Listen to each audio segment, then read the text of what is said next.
Hey everyone, this is the video series on the SCL-90-R symptom checklist for the assessment class. So far we've got to where we have a profile that is completed that should look something like this. So what we're going to do now is we're going to look at some of the parameters around scoring and interpreting this instrument. So at first I want to look at this. This is taken directly from the manual, and this is sort of how we know how severe symptoms are. So it doesn't really have a cutoff score, as I mentioned earlier, but it does give us an indicator of what would be a positive case, which would be similar, or maybe these publishers' versions of that. So, a positive case or someone who has clinically significant symptomology on this assessment would either, they can qualify in two different ways. As you can see here, we have this global severity index. So, if they have a global severity index T score equal to or greater than 63, then we would consider that clinically significant. If they don't, say it's something lower than that, but we look at the dimensions or the subscales here, and they have two dimensions where they have T-scores that are equal to or greater than 63, even if their GSI is lower, we can still consider them a case. In other words, their symptomology is clinically significant. So something else that we want to look at is we want to look at just sort of their response style. Now, this instrument doesn't really have a validity scale, and a validity scale normally tells us if the person is trying to appear better than they are or worse than they are. So sometimes we refer to this as faking good or faking bad, just sort of in an informal way of speaking about it. So on this chart, you'll see that we've labeled this regressive or faking good response, repressive, or faking good response styles. In other words, the person is trying to repress their symptoms and make it look like they have less psychological distress than what they actually have. So for males, non-patient adult males, which is the profile scoring sheet that you will have, if the person is scoring less than or equal to 3 and they are an adult male, then we would tend to suspect that they might be trying to look less symptomatic than what they are. If we have a non-patient female and they are scoring less than or equal to 4, then we might begin to think this person might be trying to look better than what they are. We also have adolescent profiles. You do not have those scoring profiles, but there's 4 different norming groups for this instrument, actually. So I went ahead and put the adolescent profiles in here with sort of the indicators that would make us begin to suspect that somebody was repressing symptoms. So here you see the response less than 6, less than or equal to 6 for males, less than or equal to 13 for females. So then let's go back over here and look at an augmented or faking bad response style. So this is somebody who really wants to communicate they have a great deal of psychological distress. So if we're looking at non-patient adult males, that person's score is going to be more than 50. If we see a score, and this is the positive symptom total, if we see a positive symptom total more than 50 and it's an adult male, we're going to start asking ourselves some questions about their response style. And then for females, that would be over 60. For adolescent non-patient males, it's going to be less than, or I think that's less than or equal to 71. I think that's supposed to be greater than or equal to 71. I'll have to change that. And then on adolescent female patients, it's going to be greater than or equal to. Let me just mark that right now so that we don't get confused here. So this should actually be greater than, and this should be greater than. Let's fix that. Greater than or equal to 71, greater than or equal to 75. Okay.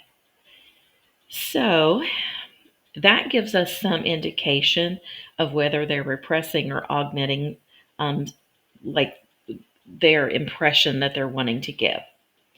We also can look at the positive symptom distress index, which according to the publisher doesn't give us quite as much insight, but it also gives us a little bit of insight.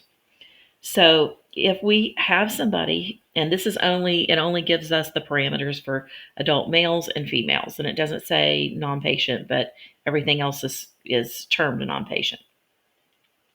So if somebody's scoring 1, then that's an extremely low score of distress. Just sort of being alive and breathing in the world, we're probably going to have a perception of distress that's greater than 1. So if we have somebody that's scoring 1, it's probably going to cause us to question that. And we might want to go back and look, make sure we've not made a scoring mistake, because if we're scoring by hand, sometimes that happens. If we have somebody who's scoring greater than a 3.2, then that's going to merit further attention. We want to review to make sure we've not made scoring mistakes, that we're understanding exactly what the person has said. We want to see, does that fit with our clinical interview? Because this looks like maybe they are endorsing fairly dramatic symptomology. And then the next category here is extremely dramatic.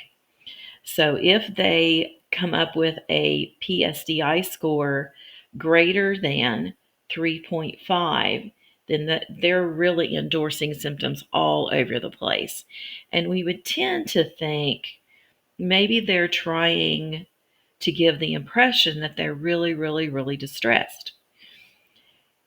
If we couple these two things, so if we look at the PSI, or the positive symptom total, and the positive symptom distress index, and both of them are giving the impression that somebody is augmenting symptoms or repressing symptoms, then that makes an even stronger sort of case for us to review and look at that.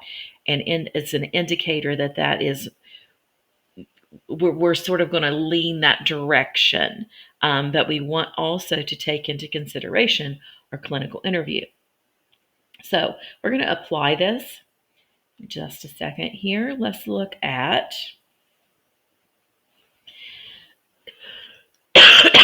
sorry. We're going to look at our female profile. And remember, we said that we have a positive case if the global severity index has a t-score greater than or equal to 63. So here is our global severity index, and our t-score is 66. So we would say this is a positive case. In other words, there's clinically significant symptomology being experienced by this individual.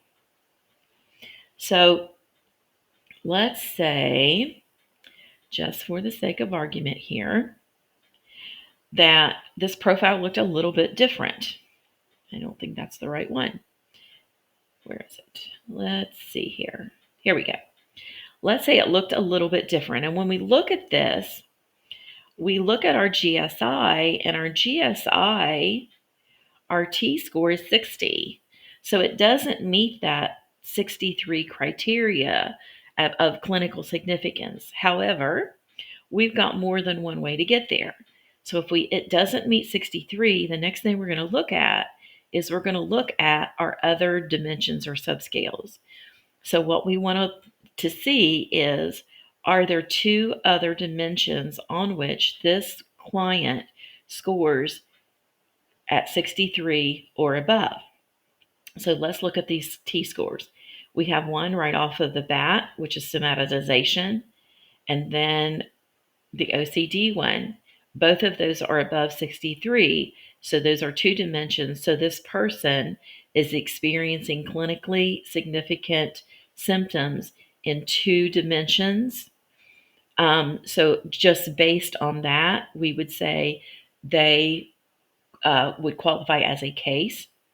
As we move across to the right here, we actually see that they're scoring 68, 67, 67, 70. So they actually have four different dimensions on which they are surpassing the 63 number. So we've got someone here who's got some clinically significant distress, even though overall their global symptom index might only add up to 60. And just FYI, I have faked these numbers on the GSI just for the sake of this example. But it is possible to have a low GSI not meeting that 63 number and have dimensions that two or more are inflated at 63 or above. So we want to look at both of those things. If the global severity index is below 63, then we're going to look at the dimensions separately to see if they have two or more that are at 63 or above. So then that's going to tell us a lot about this person and what it is that they're experiencing. I'm going to flip back over here because I went ahead and put in the percentiles down here at the bottom. The percentiles are one of the things that you can easily discuss if you are testing somebody and sending a report to a layperson or writing it for children's services or writing it for the court or somebody else who, doesn't necessarily understand T-scores, a parent or, someone else. So the symptom checklist can be given to anybody who's 13 or above. So if you're, talking to a parent about a child's scores, then probably percentile is what you want to use. So here we have the percentile for each one of the subscales or dimensions, and we can talk about, on depression, this person is scoring in the 95th percentile.